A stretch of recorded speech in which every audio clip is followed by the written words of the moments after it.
Def Jam tells you who I am. Ed Piskor here. Tom Scioli. We're back with another weekly Kayfabe show, and it's the second episode, and we're already breaking what little format we've established because Jim Rugg is not here this weekend, the weekend of January 25th. He's at the Angouleme Comic Book Festival. He'll be out there signing, so if you're in France and you're checking out that festival, he is signing at the Ad House table from Thursday through Saturday. He is at F38 E-Space BD Alternative. Good luck finding him. He's going to have his Aphrodisiac books there that he did with Ad House Press. He's going to have the Street Angel comic that he did with Ad House Press, as well as his 4 or 5 image volumes of Street Angel will be out there as well. We'll be very happy to sign your comics. You've been to Angouleme? Yeah, I've been there. Yeah, I've been there one time, man. You have any good Angouleme stories, man? Pretty long flight. Yeah, long flight. All my Angouleme stories kind of start before Angouleme itself. That's how it goes. Like you spend a little time in Paris first because Angouleme is a town in France, right? Yeah. So the festival's going on. Yeah, everybody I talked to felt like they talked about Angouleme as if it were some kind of backwater, some kind of boring. Because we went a day or two early, and they're like, "Why are you going? Did they start the show early or something? Why are you going there?" But to me, it was awesome. It's this medieval wall. It's okay, coming from Paris to Angouleme. How'd you get there by way of the train? Took the train with Chris Pitzer and Ad House Publisher. Ad House Publisher. Yeah, it was when American Barbarian came out, and we premiered it at Angouleme. And what year? I think it was 2012. I think that was it. I was out there 2 years ago. What were you there for? French editions of Hip Hop Family Tree. They were up for some, the grand prize or whatever. The Palme d'Or or whatever. Yeah. French publisher brought me out, spent a little time in Paris, and nothing is free. It's not a free trip. So he had me working, a lot of promotion, a lot of some radio interviews here and there. Got super sick. The third night of cold sweats that I woke up with, man. I went on Priceline.com. It was maybe 2 a.m. I bought a ticket for 6 a.m. I was in the air 4 hours later, man. Back home, on my way back home. The day that I split, because I kind of bounced on my publisher. Sorry. It was that kind of sickness where every time I opened my mouth, I would have to cough. Did you ever have that kind of situation when you were a kid or something? Yeah, it's like an itch or something. Yeah, it's like some reflexive thing, man. And I was supposed to do 4 hours of radio interviews that day, it was impossible. I can't even sleep because I'm coughing so much, man. So I had to bounce, man. That said, Angouleme was freaking dope, man. I sort of said some of my spiel last week, man, about you see the Hergé statue, you see the Cordo Maltese, and you're where you're supposed to be. Yeah, the Hergé statue, it made me think of a Kirby statue, because it's this big Hergé head, and I just had this image in my head of this giant Kirby head with the cigar sticking out of his mouth, and we need that in San Diego or something. Did you see any of the art shows at Angouleme? Does anything stick out in your mind? Yeah, I mean, because I was there a little bit early, I was checking out the shows as they were setting them up. So I was there when Art Spiegelman was setting up his show. So it's you got this giant garbage pail kid with the mushroom cloud popping out of his head. I forget what his names were, but you got him. We'll call him Atom Bomb. Yeah, I believe is his name. I saw a lot of cool stuff that I didn't recognize, but that was the thing I recognized was all that Art Spiegelman stuff. I saw my first piece of Mobius artwork, original artwork, when I was out there, man. Before we went to Angouleme, and you catch the train. They're in Paris at the Shoah Memorial facility. There was an art show, a comic book art show. The original artwork for the Master Race, Bernie Krigstein story was in the house at the Shoah Memorial, man. There was definitely a lot of Will Eisner stuff there, and there was other EC work. One of the things that I really liked when I was out there was a complete Chris Claremont script for the issue of X-Men that told the story about Charles Xavier, the able-bodied Charles Xavier, young Charles Xavier, with Magnus, with young Magneto, and they're going against Baron von Strucker. Like, that complete script was out there, and that was super cool, man. Because Chris was out there. I guess Chris Claremont does the show every year, and when I was at the festival that year, I had the privilege to host him, like on the dais in front of everybody, awesome. have like a nice hour-long conversation. Since both of us are English speakers, we didn't have like the headset. But did you ever do any talks out there at Angouleme? I mean, no, I was like interviewed on like TV on like France 24. You were, I but remember France 24 is the English speaking network, you know. So it's unclear if I was a guest of the show or if I was a guest of your publisher, my publishers. Like they're hustlers and they set things up. Like, so it's very possible that it was just they made this happen. But I was on some other panels, like I gave some other talks and was being interviewed by other people. And so you have this headset on and there are translators in a booth back there. So the guy asking you the questions is asking them in French for the privilege of the audience. And then in your earpiece, there's a lady translating what he's saying to you in real time. And then, you give your answer. And I forget how it works, but I think the people in the audience had headphones. I think it was like that sophisticated where you could like turn the dial from like English to French or something. Well, I mean, you know, you put them on if you want to hear the French translation, or if you're English, you just listen to my fucking voice. There's like a third option, you know.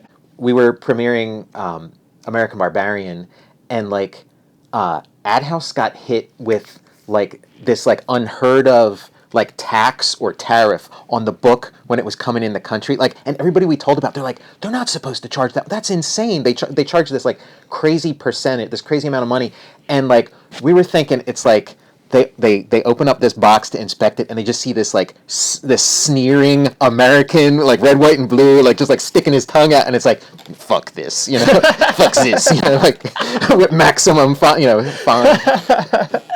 That's funny as shit, man. The European culture is interesting when you do signings, because what the hell do they call that? The dédicace. The dédicace, where they expect you to draw a fucking full page, like 2-page spread in their thing, because a bunch of other like insecure cartoonists have already established that, and they want to be loved by everybody, so they're going to like break their asses to like draw beautiful drawings in every single fucking book. You're never catching me with that bullshit, man. Yeah, I was thinking like with Jim out there now, he's like perfect. Like he does amazing book sketches. So this is like his venue, you know. Rappers buy my pages, man. I'm not giving fly shit out for free. Yeah, I did a ton of those dédicaces. I did a ton of them. I think one of the things that we're going to be able to do with the weekly Kayfabe shoots is give some previews to future episodes that we have coming out, future shows that we have put together. And you were here, a guest in the house, when we started a new video series that has yet to see the light of day. It's going to come out, it's January 25th right now. It's going to come out like 2 weeks from now. Why should I talk about it? Like, just check out this preview of what's coming in a couple of weeks.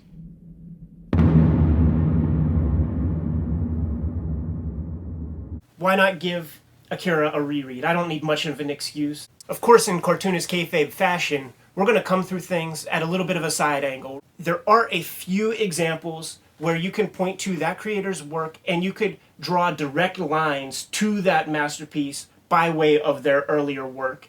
And I think we have that here clearly with Katsuhiro Otomo, the mangaka who created the Akira manga and director of the anime.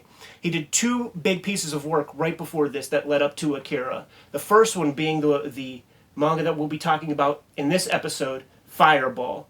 So beyond the military and government distrust is the telekinesis, the psychic power.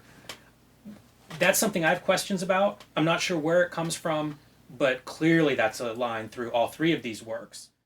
Akira is something I have a lot to say. It's something I've revisited again and again, and it's like, yeah, it's 2019, so like now's the time. It's now or never. Like, there's other things we could have done, but like it's the time is right. The channel's young. The channel is young. So what you can expect is we're going to kind of reinvestigate Otomo's early work, beginning with a manga called Fireball.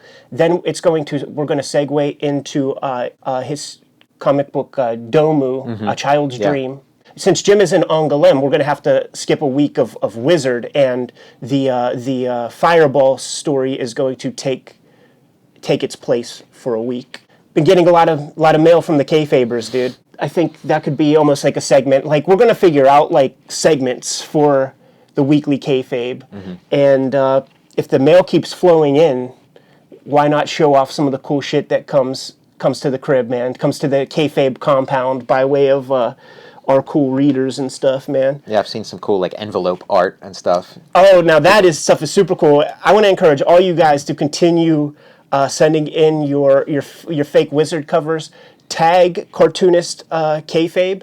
Don't necessarily just at cartoonist.kayfabe on Instagram, because sometimes that will get lost in the shuffle, but if you tag it, we will always see it, and we will repost a bunch of them. The latest Wizard cover that we got, that we just posted as of this recording, is a guy drew the 15-inch oversized Venom figure laying on the ground, Wizard aesthetic in the back, with cum on it.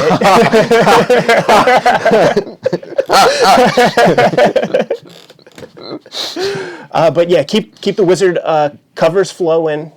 I want to bust out some of this mail. Let's see it. I feel like a kid on Christmas, man. Like, first thing I got was from my homeboy Kwong Lee. He does a lot of stuff, kind of Renaissance guy. I sort of knew him for hustling like enamel pins and shit. But he and his crew, they put together this like Venom blacklight poster based off the McFarlane cover. It's an awesome box. Comes in an amazing box. Like, look at that thing, man. And let's see, he threw in some Venom socks with the corner box. Got the comics code on seal on there. So okay, so I guess the blacklight poster is in here. Has some tape on it, man. Box cutter. My man. That's the thing about Tom. He's always prepared.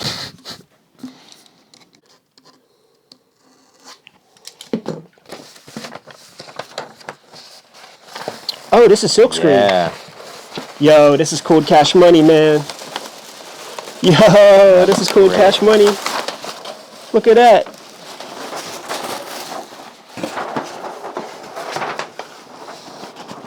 I'm trying to look at the monitor to see if it is. Is it in frame? Yeah. Pretty It's much? good, yeah. Cool, check that shit out. Hey, Quang, man. This is going up in the studio for show. And Alex Cox, like, we recently did a Palmer's Picks that focused on EC Comics. And we were talking Bill Gaines for a little while and just kind of how cool we thought he was, man. And we had an interest to know more. The cool thing about Palmer's Picks is at the end of Palmer's Picks, Tom Palmer Jr. would often have this section where he gives other recommendations of other books to read and shit like that. So homeboy Alex Cox from the CBLDF, which is an organization that I donate a lot of time to. Like, I always, whenever I have a new book out, I'll sign a bunch of copies for them. Do drawings for them sometimes that they could like tip in to the books, Right, and sell like for so that people could donate to the good cause, man. There's not a year that goes by where some bored fucking hillbillies try to clout chase and get some kind of ink for destroying somebody's livelihood by killing their comic shop or trying to sue a school's library for having Gilbert Hernandez comic in the house or something, man. So I gave a little plug for the CBLDF, man, and they sent a bunch of cool shit. Comic books, recommended uses: reading, enjoying, creating, selling, trading, discussing, debating, loaning, borrowing. But please do not ban or burn this shit. There's that Comics Code Authority. CBLDF owns the the license to this, man. Oh, that's awesome. Yeah, they are the gatekeepers of it. I feel like that's pretty fitting. Some other pins, man. I read banned comics. Comic books are great. There we go. Bill Gaines was right. Yeah. I got a couple, man. Grab one. Oh, thanks. One more shirt. Let's see what we got here, man. Ah, dude. You know the statement that this shirt makes, man? Non-verbally communicating that Frederick Wortham can eat a dick. One more thing, man. One more thing. The packages just kept coming to the crib. Homeboy from Connecticut, man. I think his name is Jake.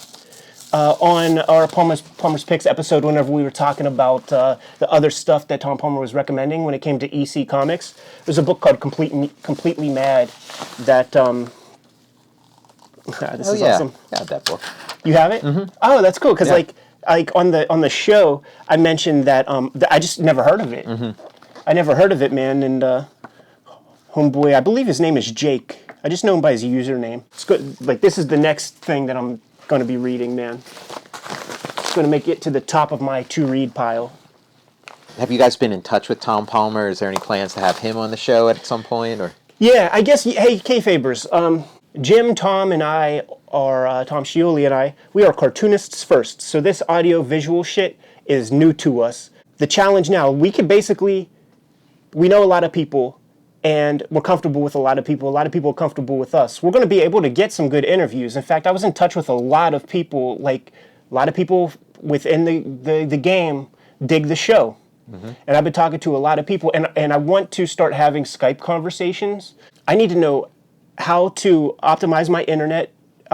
Somebody told me that there's like some trick to play with the router to make sure that traffic gets prioritized. Mm-hmm. Leave something in the comments for that. What is the best webcam? Because I don't want to use my stock laptop webcam. That seems cheap. Mm-hmm. I have a green screen, so that's going to be cool. But I don't have so much confidence in the green screen that we have because it can get wrinkles really easy. Mm-hmm. So I know that there's a kind of green screen out there that is like wrinkle resistant. Let us know what that is, because we want to bring good content to you. We want to bring good videos to you, but we just need a little extra help in that direction, because the time that we don't spend like on video or editing video, we spend drawing comics, and it's like we just can't spend all that much time researching, right? All this technical shit. So any help you guys could provide, it would be much appreciated. Now, current status of our projects, man. Just real quick, I was on page. I had 27 pages to go last time we recorded. I am down to 23 pages to go. I got 4 pages done this past week, completely, penciled, inked, lettered, colored, all of that. That's not going to be the case like the next week. Like, I'll probably get 2 pages for sure, but it'll be dicey if I get a third one in. Hopefully I do. But Tom, the last time you were here, issue 1 of GoBots hit the stands. Yeah. Where are you at on GoBots right now? Well, issue 3 came out earlier this week, okay. But as far as I'm concerned with like the production, I'm finished. Like I finished the final issue. Like I turned it in, sent the invoice. That's my man. So, and that's a great feeling. And congratulations, man. Thanks. It is like you try to like remind yourself like that it is an accomplishment. I mean, it absolutely is, man. You never want to get used to that. Like it's a everyday occurrence or something like that. You put a big investment, 100, not only 100 pages, but 100 rigorous pages, man. You're no jobber. You know, you're not just pumping this shit out like on a monthly basis, man. Like you're flipping flapjacks and hamburgers. Yeah, I started early, on my time, and just been at it since last summer. I'm proud of you, man. Congratulations, man. Let me ask you, this kind of leads us into this question. How do you reward yourself for good behavior? Like, how do you give yourself like a victory lap? Like, how do you treat yourself? Yeah, I mean, that's important, and I was tempted to just jump right into the next thing and get right to work, but I thought, like, you got to do it. You got to reward yourself. And so for me, it was, I have the SNES Classic, and you helped me hack it, where it's got like pretty much every cool game on it, and like I just haven't been able to play much of it. Like basically since I started GoBots, I haven't really been able to play with it, and so I allowed myself like an evening, a late evening of playing it, and I got it out of my system. It felt great. I loved it, and I played enough where it's like I don't need any more of this for a while. Like I got it out of my system. It was great. And then the day after that, I allowed myself to get a good night's sleep. Like I went to bed at like a normal time instead of going to bed at like 3 or something. Right.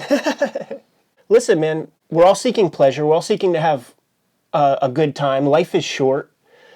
And if you have as much fun writing and drawing and making comics as you do playing a video game, then it's comic book time. You know what I'm saying? Like if you want to take a little break, because that's what video games and frankly even watching movies and stuff, anything where I'm not like fully invested using my brain constantly, I get a tendency to like wander, like my mind starts to wander, and then I start to get into this place where it's like I want to be making something. Yeah. Like I'm not using my time wisely, and I've been feeling that more and more as I've gotten older as well because.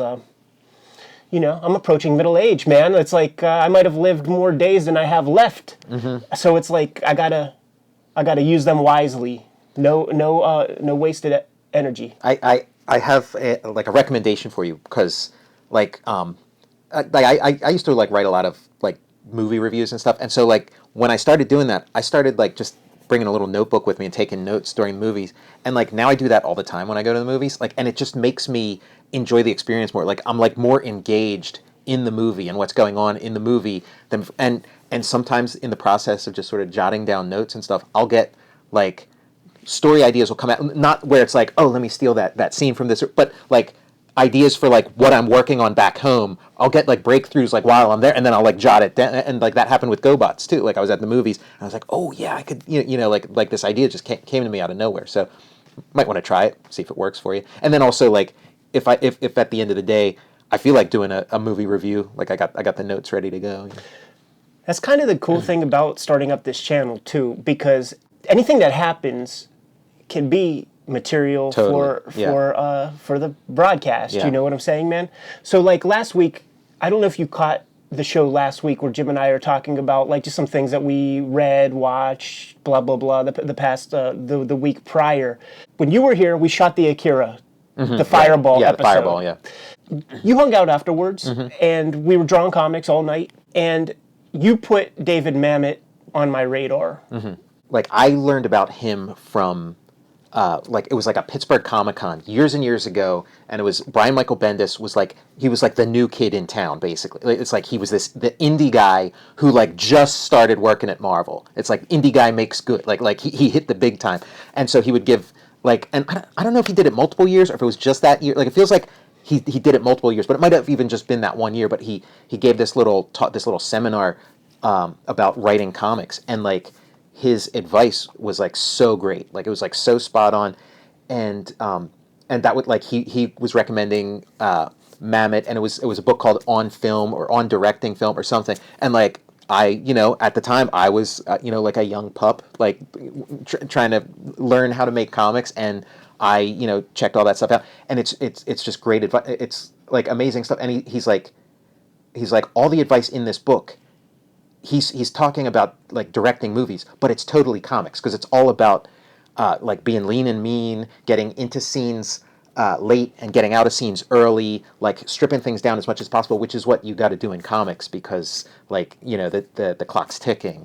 So the clock's ticking, and you know, with the serialized nature of modern television shows where you have like a Breaking Bad that's 5 seasons and, you know, 15 episodes a piece or whatever it is, you have the opportunity to tell these like long sprawling stories, and that becomes super attractive to me as a cartoonist. But then when you try to like block that out in terms of like how many comics that would take and then how many years that would take, in order to, as a real cartoonist and not a jobber, it would be a life's work. Sure. You know, it would be a life's work to make something as rich as The Wire or like Game of Thrones, certainly. I mean, Game of Thrones is George R. R. Martin's life's work at this point. Checking out Mamet and realizing that like, oh yeah, there was this whole universe of like feature film that was 90 minutes long because you know what, I abhor these 2-hour fucking movies. Like, so you brought up Mamet, and I was looking for like an audiobook version of that book after you described it to me, because I really do want to think about just making tight stories from now on. yeah, for how to survive. A little extra instruction is never a bad thing. I am forever a student in this game. So this past week, I've been Kayfabers, thanks a lot for the recommendations for Sorkin films and David Mamet flicks. This week I saw American Buffalo. You ever hear of this one, man? Dennis Franz and Dustin Hoffman. It's a three. There's only three actors in this flick. It pretty much takes place inside of a junk shop, but it's based on a Mamet play, and it's written in iambic pentameter. Is that how you say it? Yeah. It's written in iambic pentameter. I'm trying to picture this. If you think about it, it's simple language. You know what I'm saying?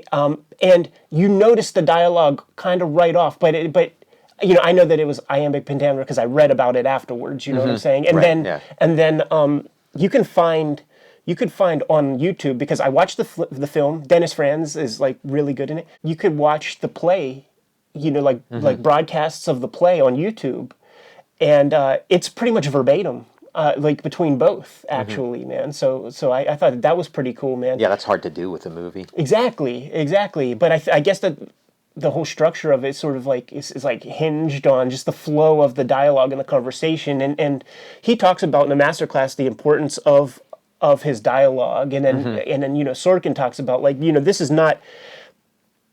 Writers often get praised for the writing being conversational and like real life.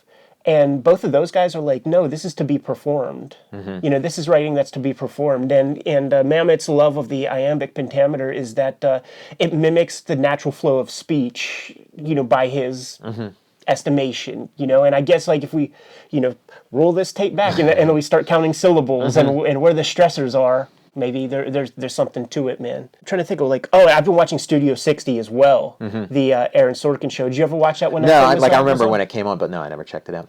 Anything I check out, like, as you guys could kind of see, it takes me on a journey. Everything leads to something else. I kind of was looking for something that wasn't fiction, where I get to see a lot of people dedicated to their job, working hard or whatever. And I wandered on to probably my favorite piece of James Franco work ever, where he's not even in front of the camera, is his Saturday Night Live documentary. Oh, yeah. Where he's behind the scenes and filming a week's worth of what goes on like in the making of the show. Yeah, that's like something like I always wished existed. Like I always wanted to know why don't they follow? Why don't they make it into like a reality show where they follow? Make that part of the show or whatever. So yeah, when that thing came out, I had to check it out. So you saw it? Yeah. Oh yeah, I've seen it. Yeah. Yeah. It's awesome. And I remember there's because if you watch the movie, they're pitching these skits, and it's like the worst skit, total piece of garbage, and you see it flame out and bomb in the table read, and I remember that episode. I remember seeing that so it made it onto the air. They figured something out. It doesn't make its way into that story, but it's You buy any comics this week, man? You see any flicks?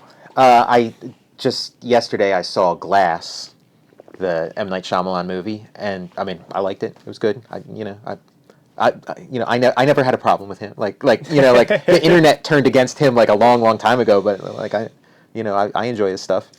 What was the first one? Unbreakable? Unbreakable. Yeah. Unbreakable came out right before I went to the Kubert School, and at that moment it was the best comic book movie that probably existed at that point. It wasn't based on a real comic book. Yeah, and it was kind of early in this renaissance of superhero movies that we're living through. It was kind of exactly. It was pretty early, it's so funny because it was commenting on that genre, which was very, very young young then, and now that genre is moribund. It's just it's been around forever. It's almost oppressive, and so that he was sort of playing with the conventions of something way at the beginning. I didn't go back and watch Unbreakable, but I'd like to see how it plays now that just the world is superhero movies. I saw Idiocracy a couple days ago, and I'd never seen that movie. It's one of those movies, I feel like I've seen it because I've heard people talk about it forever since it came out, and it sounded like the sort of thing I wanted to see. I just never, for whatever reason, just never checked it out, and I finally saw it, and it's damn it, it's not science fiction anymore. It's not science fiction, and it's not comedy. What kind of comics you been reading, man? Keeping up with the Grant Morrison Green Lantern. It was nice to see him back in sort of mainstream comics. Like I don't know if he's been doing other stuff, but like I know he like disappeared from like DC for a while. So like yeah, the latest Green Lantern, I checked that out, and I'm on board. It's good. I like the Liam Sharp art. You know? Oh, Liam Sharp. Yeah, it and like it feels like 2000 AD. You know, it's got that kind of feel to it. And I think that's very much deliberate. Like it plays up to it, and like Marvel's been putting out like just like these like sort of random issues that of old comics that are I guess tied to like properties that are maybe happening somewhere, whether it's in their comics or in movies, and so like they've been putting out like some Barry Windsor Smith Conans here and there, but they also like they've been putting out some like and they're all for $1. So like they put out like a couple Fantastic Four issues for $1. So like I grabbed a couple that like maybe I have in like the essential in black and white or whatever, but like now I can have like a color. So it's like the Molecule Man. So it was kind of fun. Like it's kind of fun experiencing those things as like a little individual bite-sized thing, as opposed to like flipping through this like big phone book. Begs the question, man. You finished GoBots. I assume you're working on something else, man. Anything that you could talk about at this moment? No, unfortunately, no. Like as soon as GoBots ended, I jumped straight into my next project. Like I had that 1 day break and just like jumped both feet into this next thing that I'm working on, and it's something I'm like so excited about. I totally wish I could talk about it. It's just like they haven't announced it yet. They're not going to announce it for a while. Do you know when they're going to announce it? San Diego. Okay, so like Kayfabers, how about we apply a little pressure on Tom, and could I ask for you to come visit? I'll break kayfabe. I know what the fuck it is, man. But before the announcement, a week or two before, once you have an accumulation of pages and stuff, what if we sit down, record a nice hour-long conversation about the project, get into a little bit of detail. The day that they make the announcement at San Diego Comic-Con, we have a video ready to go online and promote the thing. That's a great idea. Can we make that commitment? Yeah, totally. Yeah, let's do it. My man.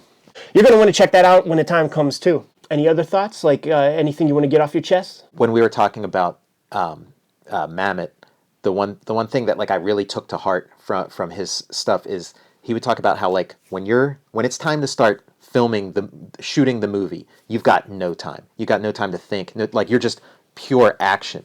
So that time before it's like okay, shooting begins is like infinite. Like by comparison, it's infinite. So use that time as much as you like. Try to imagine like the entirety of this thing you're going to be working on in as much detail as you can in that precious time, however long it is before full production starts.